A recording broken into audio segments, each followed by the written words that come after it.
Hello everyone, this is Sumit Kumar and in this video I am going to talk about next what है ना। Next अब क्या आप लोग करेंगे, क्योंकि अभी जस्ट जो एमएससी के स्टूडेंट्स हैं उन्होंने जस्ट गेट और नेट एग्ज़ाम दिया है। कुछ लोग उसमें बहुत स्ट्रगल कर रहे हैं बहुत दिनों से। कुछ लोग ऐसे भी हैं जिन्होंने जो ग्रेजुएशन लेवल पे हैं और जिन्होंने जैम का एग्ज़ाम दिया है, वो भी अपने कुछ मेहनत से उसमें भी वो लोग स्ट्रगल कर रहे हैं। देखो, एग्ज़ाम अच्छा खराब चलता रहेगा, है ना। लाइफ में ये तो आगे पीछे होते रहेंगे, लेकिन इम्पॉर्टेंट चीज़ ये होता है कि आप उस एग्ज़ाम से कितना कुछ सीखे, या जो आपने जो मिस्टेक करा, या आपका जो एक्सपेक्टेशंस था कि ठीक है 100 में ये अप टू दिस मच या अप टू दिस मच, लेकिन वो नहीं रहा, या एटलीस्ट दिस मच या एटलीस्ट दिस मच, यहाँ तक नहीं रहा। तो कहीं ना कहीं एक जो उम्मीद होती है आगे की, या आगे का एक प्लान का जो उम्मीद होता है, वो कहीं ना कहीं चकनाचूर हो जाता है।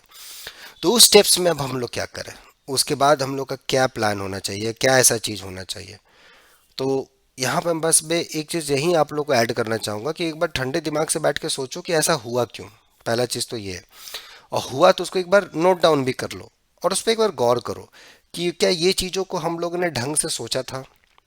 क्या ये चीज़ें जो मेरे से हुई हैं, क्या ये जाने अनजाने में हुई हैं या सचमुच में मेरी वजह से ही हुई हैं। इसका भी आंसर होना बहुत ज़रूरी है। क्यों? क्योंकि अगर आप ये सारी चीज़ों को आप नहीं देखोगे, फिर आगे जो एग्ज़ाम्स होगा फिर आप वही चीज़ में सेम मिस्टेक्स करके आओगे।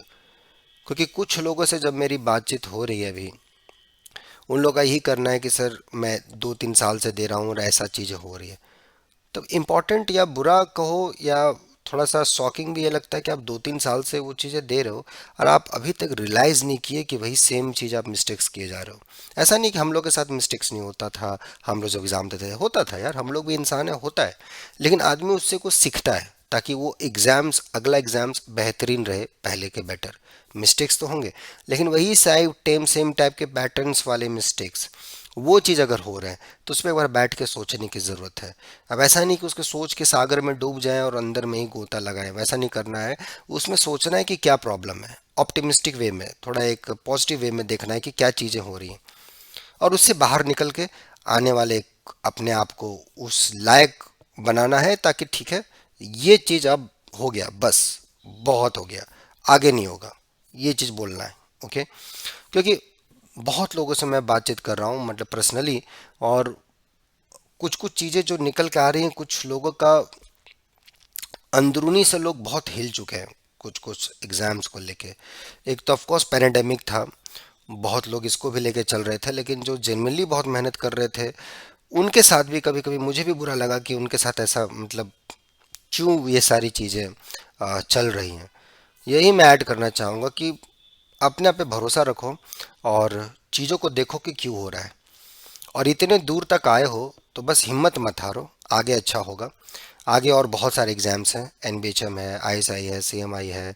आप अगर बीएससी लेवल के हो तो और भी यूनिवर्सिटीज़ के एग्ज़ाम्स हैं, है ना। ऐसा नहीं है इम्पोर्टेंट कि आप एक्स वाई जेड यूनिवर्सिटीज़ या एक्स वाई जेड टेक्नोलॉजी या एक्स वाई जेड इंस्टीट्यूट में ही पहुंचो तभी आप अच्छे रिसर्चर हो या ऐसा कुछ है। ऐसा बिल्कुल नहीं है, बहुत सारे काउंटर एग्जाम्पल्स हैं दुनिया में। लेकिन इम्पॉर्टेंट चीज़ ये है कि जो आप डिज़र्व करते हो या जो आप जहाँ तक जाना चाहते हो, या आपको जो एक लगन है या आपका एक मेहनत है कि हाँ वहाँ तक, वो मेहनत आपको वहाँ तक ले जा रहा है कि नहीं ले जा रहा है, और उसमें खुशी से आप जा रहे हो कि नहीं जा रहे हो, प्रेशराइज हो या क्या है, उसको भी बैठ कर थोड़ा सा सोचना बहुत ज़रूरी है। ओके। कभी कभी चीज़ें होती हैं कि आदमी डिज़र्विंग तो है उस जगह के लिए, लेकिन उस टाइप का वो लोग लास्ट में आके मेहनत नहीं करते। बहुत सारे ऐसे स्टूडेंट होते हैं शुरुआत में बहुत अच्छा रहे, लास्ट में आके सुस्त हो जाते हैं। ऐसा नहीं करना है। ओके। अपने आप पे थोड़ा सा बिलीव रखिए कि यस, जो भी कुछ हुआ है इसकी रिस्पॉन्सिबिलिटी लीजिए। पहला बात तो रिस्पॉन्सिबिलिटी लीजिए कि हाँ, और फिर उस पर वर्कआउट करना शुरुआत कीजिए। उसमें लगता है कि हाँ यहाँ पे प्रॉब्लम है, प्रॉब्लम कहाँ पर उसको देखिए, yes this is the problem, तो वहाँ पे वर्क करना स्टार्ट कीजिए। उसमें लगता है कि हाँ मेंटरशिप की ज़रूरत है, गाइडेंस की ज़रूरत है, तो definitely you should contact us या मेल, जो भी करना है आपको। लेकिन सबसे इंपॉर्टेंट चीज़ ये है कि पहले वो चीज़ को रियलाइज़ कीजिए कि मिस्टेक्स क्या हो रहे हैं, कमी क्या है, क्या वीकनेस है, लोगों को यही चीज़ में सबसे प्रॉब्लम होता है। और उसके बाद ये सारी चीज़ें हों तो फिर आप आगे बढ़िए और धीरे धीरे स्मॉल स्मॉल स्टेप्स लीजिए, और डेफिनेटली आगे बहुत अच्छा होगा, ऐसा मेरा मानना है आपके लिए। तो यहीं पे उम्मीद मत हार जाइए। बहुत लोग होंगे आप लोगों में से जो वीडियो देख रहे हैं जिनका ये दो एग्ज़ाम मन मुताबिक नहीं गया है। पर्सनली मैं बहुत लोगों को जान रहा हूँ जो टच में थे, जो मेरे ऑफिशियल स्टूडेंट भी नहीं थे, कुछ मेरे स्टूडेंट भी थे, लेकिन उनका मन मुताबिक एग्ज़ाम नहीं गया। होता है कभी कभी, हम लोग के साथ भी होता था, हम लोग पढ़ते थे, लेकिन बार बार नहीं होता था। बार बार नहीं होता था, कभी कभी हुआ। या पहली बार कोई चीज़ एग्ज़ाम दे रहे हैं तो हुआ। तो इसलिए अगर ये बार बार पैटर्न है आपका, तो इसको सुधारना बहुत ज़रूरी है। और इसको कैसे सुधरेगा, जब आपका इंटेंशन या कॉन्सेप्ट जिसको बुलाता है वो क्लियर रहे चीज़ों के प्रति। मैथमेटिक्स के कॉन्सेप्ट का नहीं बात कर रहा हूँ, उसको तो साइड कर दो आप। एक लाइफ का भी कॉन्सेप्ट क्लियर होना चाहिए आपका। वो क्लैरिटी होना बहुत ज़रूरी है। वो क्लैरिटी रहेगी तो चीज़ें बड़ा मज़े से धीरे धीरे स्लोली, भले जाने में आपको देर लगेगा, होंगी ज़रूर, इसका 100% गारंटी है। ओके, तो बस हिम्मत मत हारो, चीज़ों के प्रति थोड़ा लगे रहो, ध्यान से देखो क्या चीज़ है।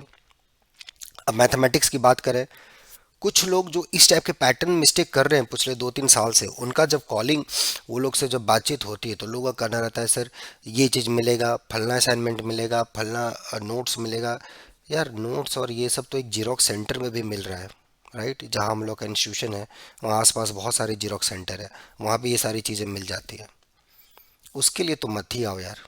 आओ तो अपना इंटेंशन क्लियर रखो कि हाँ मेरे को सीखना है, या मेरा जो वीकनेस है उसको इम्प्रूव करना है, उस पर मेरे को वर्कआउट करना है कि ये क्यों हो रहा है, ये कैसे हो रहा है, इसको मैं कैसे ठीक करूं। और उसमें जितना अच्छा चीज़ हो सकता है आपके लिए, वो पॉसिबिलिटी अपने लिए ढूंढना है। क्लियर है। तो थोड़ा सा सोच भी, है ना, मैच्योर इनफ, मतलब आप लोग क्या बोला था, मैच्योर भी हो, राइट। एमएससी पास आउट हो आप लोग, राइट। गवर्नमेंट आप लोग चुनते हो, वोट करते हो, अपना करियर चुनने में इतना लापरवाही क्यों, अपना स्टडी के प्रति इतना लापरवाही क्यों, उस पर थोड़ा सा ध्यान दो ना। ओके। और चीज़ें, मैं आपको ये चीज़ का मतलब विश्वास दिलाना चाहता हूँ, ये मेरा एक्सपीरियंस बोल रहा है। अगर थोड़ा सा भी आप सिंसेरिटी के साथ ध्यान से चीज़ों को 3 से 4 महीने अगर आप करोगे तो रिजल्ट आपको खुद ब खुद दिखेंगे। ऐसा नहीं मैं बोल रहा कि 3-4 महीने में एकदम आप यहाँ से यहाँ आ जाओगे, लेकिन ये ज़रूर है एक अंदर से एक पॉजिटिविटी आएगी, एक लगेगा हाँ यार अब मज़ा आ रहा है चीज़ों को करने में। सीख रहे, फेल भी कर रहे हैं, लेकिन आपको अफसोस नहीं होगा कि हाँ ये मिस्टेक हुआ मेरे से, ये गलती हुआ, जो भी गलती किया आपने जानबूझ के नहीं किया है, ये इंप्रूवमेंट जरूर आएगा आपके अंदर। उसको ठीक ठाक कीजिए, बाकी सब धीरे धीरे धीरे धीरे होती जाएंगी। ओके। और ऐसा नहीं कि एग्जाम बहुत अच्छा गया तो एकदम आप अनदर लेवल पे हैं, वो भी नहीं। ओके। अपना चीज़ों को ढंग से रखिए, और समय के साथ साथ देखते रहिए चीज़ों को क्या है, उसमें मेंटोरशिप या गाइडेंस का जो भी आपको प्रॉब्लम हो आने वाले एग्जाम्स के लिए, definitely you should mail us, it's not too late. Okay, and it's never too late. अपना गणित को सीखना या उसके प्रति कॉन्सेप्ट को आगे बढ़ाना, या उसमें नई नई चीज़ों के बारे में सोचते रहने में कोई लेट नहीं होता, न इसके लिए कोई कोर्स वर्क होता है।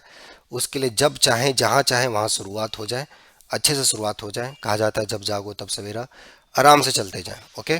मिलते हैं हम लोग नेक्स्ट वीडियो में, एंड आई होप आप लोग आगे बढ़ते रहेंगे और ये दो एग्ज़ाम्स के बेसिस पे अपने आप को स्टॉप नहीं कर देंगे और आगे बढ़ते रहेंगे।